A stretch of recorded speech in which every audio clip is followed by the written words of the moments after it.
مجلس اتحاد المسلمین کے احیاء اور قیادت کی ذمہ داری قبول کی۔ پیشے سے وکیل مولانا عبدالواحد اویسی نے شہر میں جلسے عام منعقد کرنے شروع کیے۔ ابتدا میں خوف کی وجہ سے مسلمان ان جلسوں میں شریک نہیں ہوا کرتے تھے، لیکن فخر ملت کے عزم نے حالات بدلنے شروع کر دیے۔ اب مجلس کے جلسوں میں ہزاروں مسلمان شرکت کرنے لگے اور ظلم و ناانصافیوں کے خلاف کھل کر بولا جانے لگا۔ عوام میں بڑھتی مقبولیت کے پیش نظر عبدالواحد اویسی نے انتخابی سیاست میں حصہ لینے کا فیصلہ کیا۔ یہ ایک ایسا فیصلہ تھا جس نے حیدرآبادی مسلمانوں کے مستقبل کو روشن بنانے میں بنیادی پتھر کا کام کیا۔ 2 مارچ 1958 فخر ملت نے اعلان کیا کہ دستور ہند کی روشنی میں مجلس اب کل ہند مجلس اتحاد المسلمین کہلائے گی اور وہ انتخابات میں حصہ لے گی۔ جہاں عام مسلمانوں نے اس اعلان کا خیر مقدم کیا، وہیں کانگریس کو یہ بات بہت بری لگی۔ مسلمانوں کو ایک سیاسی قوت بنانے کے عزم کے لیے مولانا عبدالواحد اویسی کو سزا دینے کا فیصلہ کیا گیا۔ 14 سپتمبر 1958 کو مولانا عبدالواحد اویسی کو گرفتار کر لیا جاتا ہے۔ انہیں چنچل گوڑہ جیل میں محروس رکھا جاتا ہے۔ بنا کسی جرم یا الزام کے وہ 11 مہینوں تک وہاں قید رہتے ہیں۔ اس وقت کے وزیر اعظم پنڈت جواہر لال نہرو انہیں مرکزی وزارت کی پیشکش کرتے ہیں، لیکن فخر ملت نہ ہی قید و بند کی صحبتوں سے گھبراتے ہیں اور نہ ہی مرکزی وزارت کا لالچ انہیں اپنے عزم سے متزلزل کرتا ہے۔ وہ جانتے ہیں کہ جمہوری ملک میں صرف انتخابی سیاست سے ہی انصاف حاصل کیا جا سکتا ہے۔ فخر ملت کا خواب عملی شکل اختیار کرنے لگتا ہے۔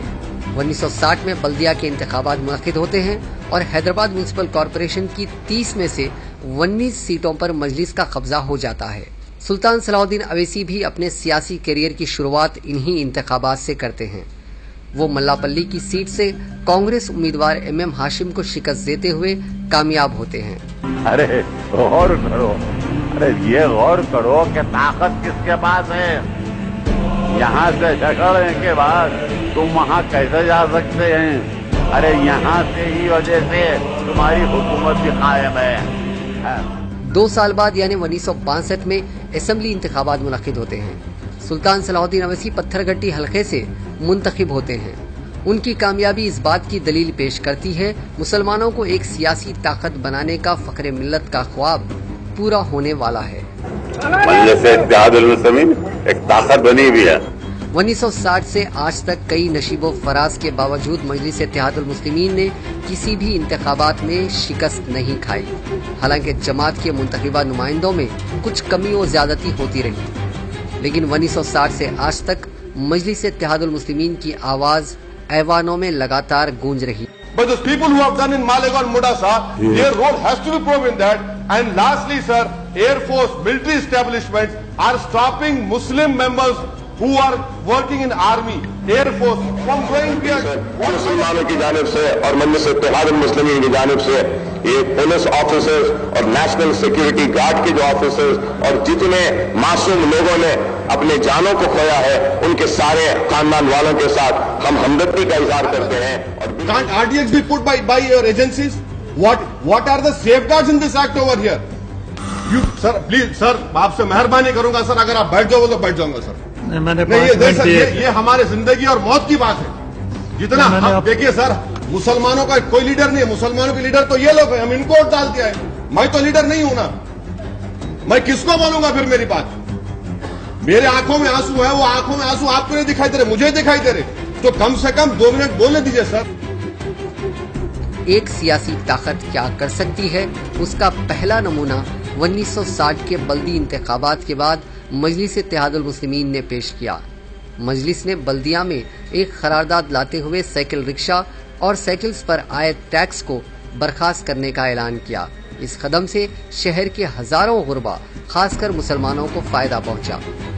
مولانا عبدالواحد اویسی کے ایک خواب نے حیدرآبادی مسلمانوں میں ایک جوش پھونکا، جس کے دم پر وہ مشکل سے مشکل حالات سے مقابلہ کرنے کے قابل بن گئے۔